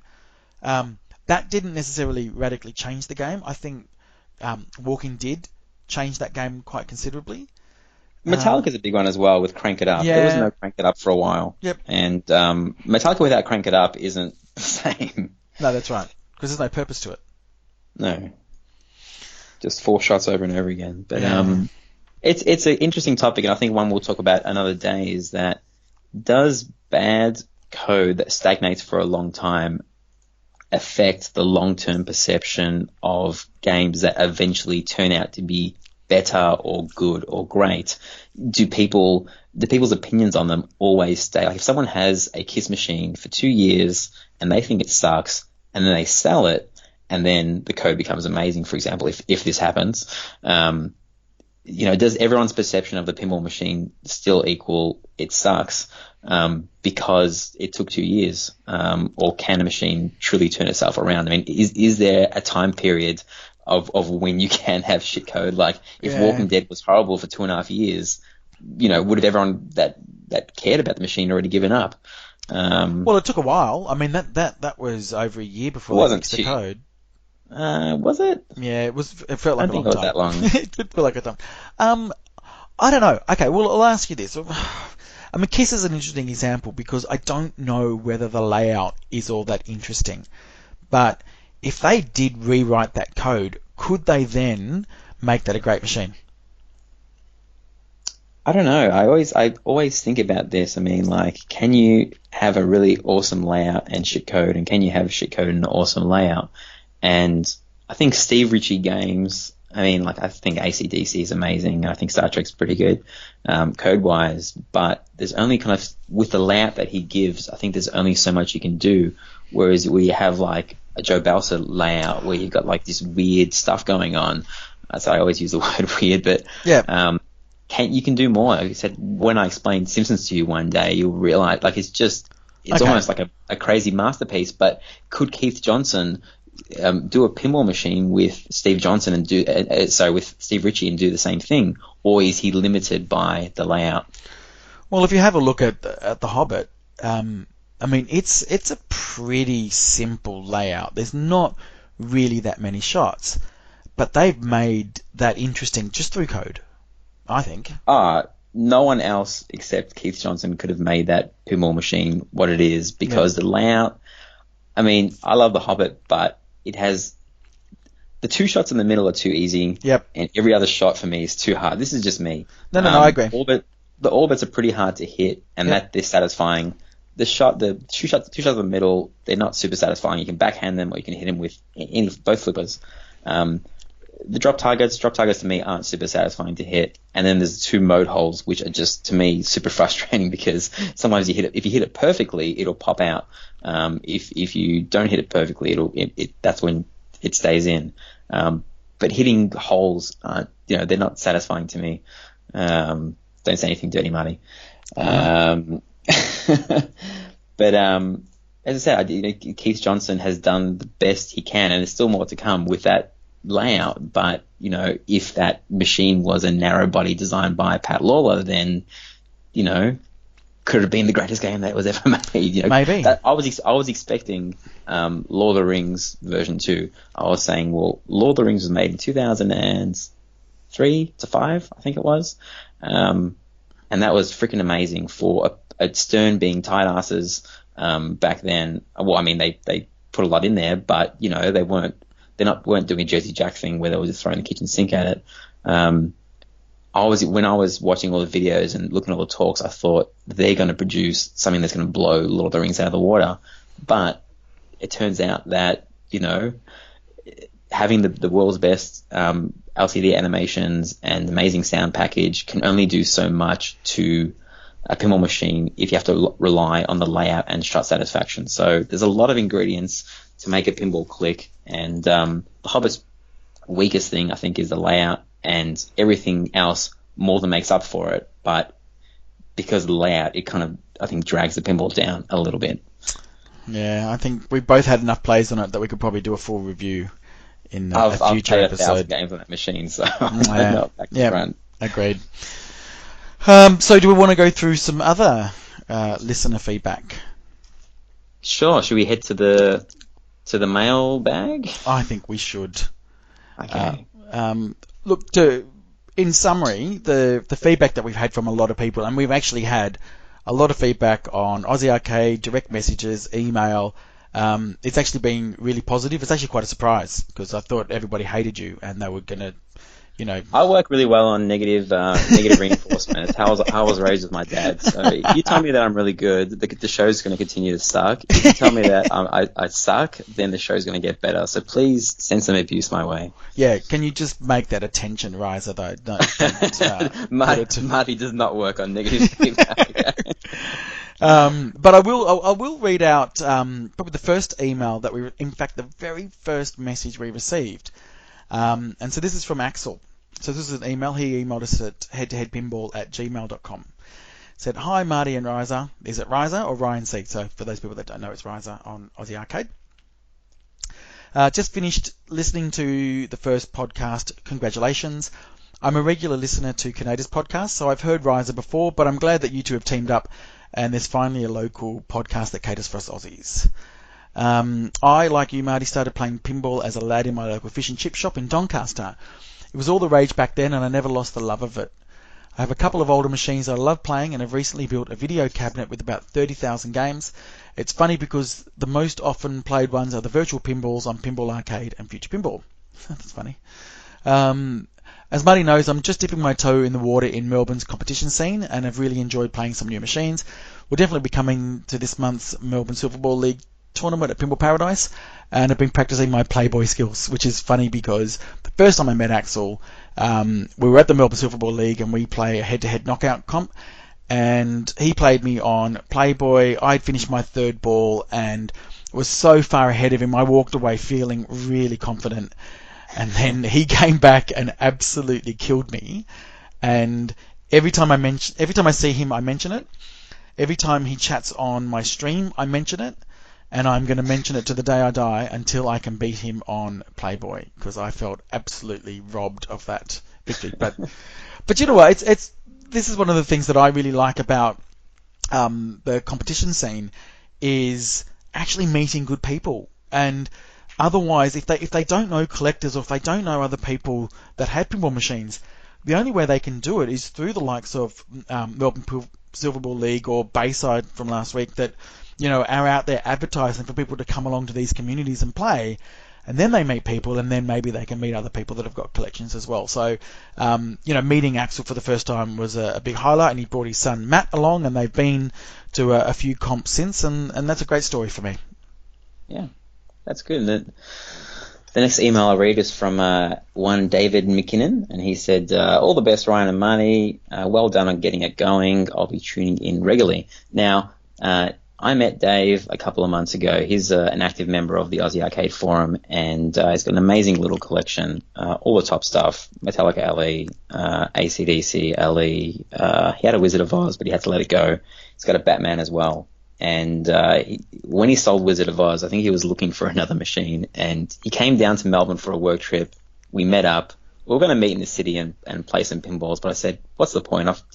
Come down, meet the collection, and we'll drink beer, we'll get some burgers and play pinball. And he had never played a Tron LE before. I think he might have saw one, but it was on site somewhere. And he was so excited to play it, and he played one game on it, and he was like, yeah, it wasn't to his liking. Yeah. And then he turned around and he saw Star Trek right there opposite the pinball machine, and he's like, wow, what's this? And I think it was the first time he's played an alley as well, and he was blown away, and he started hugging the machine. He was just like, Ryan, you got to sell me the machine. I'm like, it's not going anywhere, mate.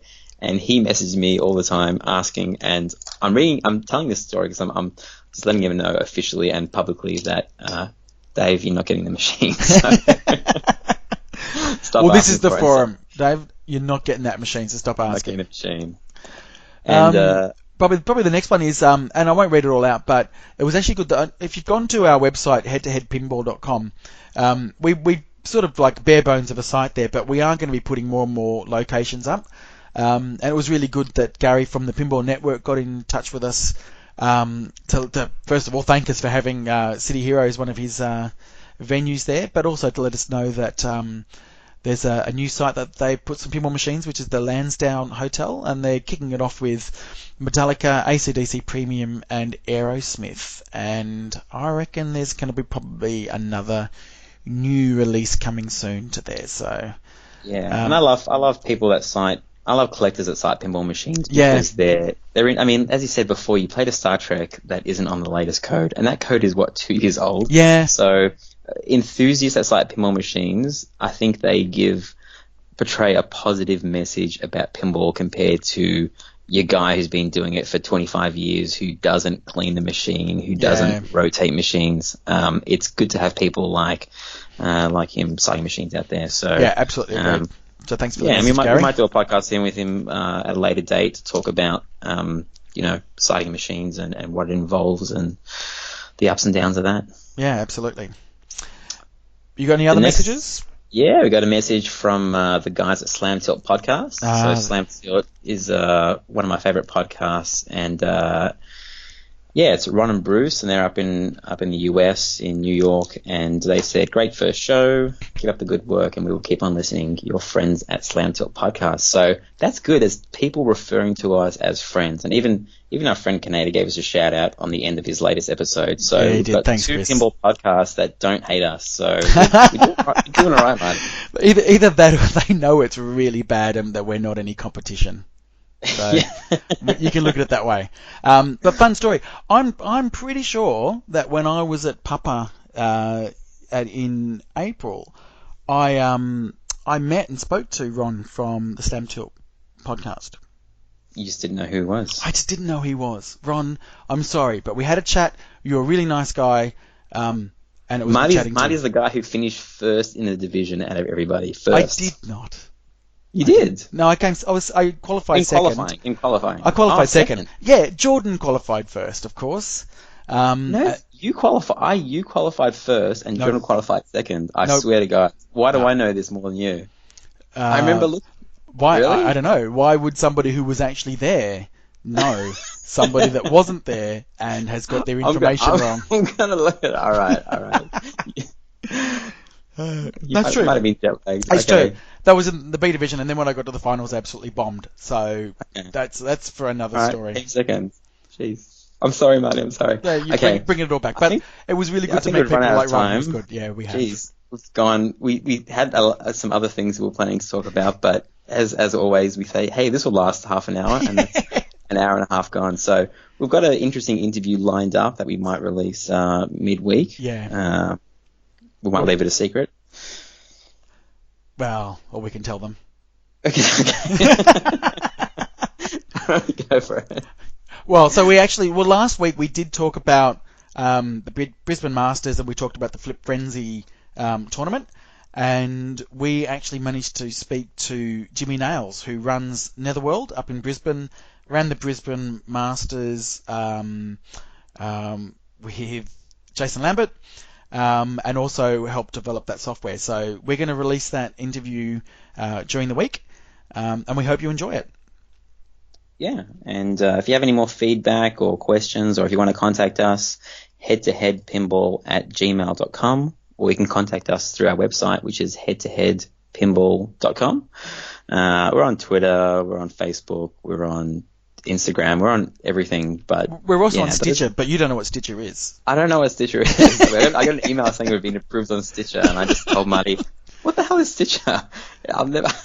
It's some podcasting software, but we are iTunes approved now, so yes, we will continue to update the Aussie Arcade and the Pinside thread to let you know when new episodes are out. But the easiest way to do it is that if you have an Android phone, you can click the little button on our website underneath the episode, and it should automatically, you can download a program like, if you have Android, there's one called Podcast Republic. There's other ones you can choose if you want. You can try them out.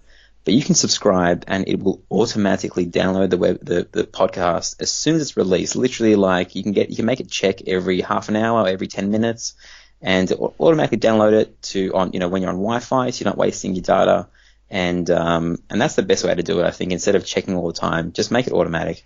And if you have an iPhone, like 90% of the people out there, we're now approved on iTunes, so you can subscribe on that. Just search for Head2Head Pinball, or if you search for Pinball, I scrolled through, Marty, and we are last. We're gonna have to figure out how to work our way up. But there's literally people that haven't podcasted in 3 years that are still listed there, and are listed higher. So we're brand new. We're last on the list. We're gonna figure out how to work our way up that list. Yeah, we will. But thank you for tuning in, and as I said, we'll have that interview during the week, and we'll see you again next week. Cool. Should I sing us out again like you didn't edit it out last week? Sing, go. All right. See you guys. Oh, embarrassing.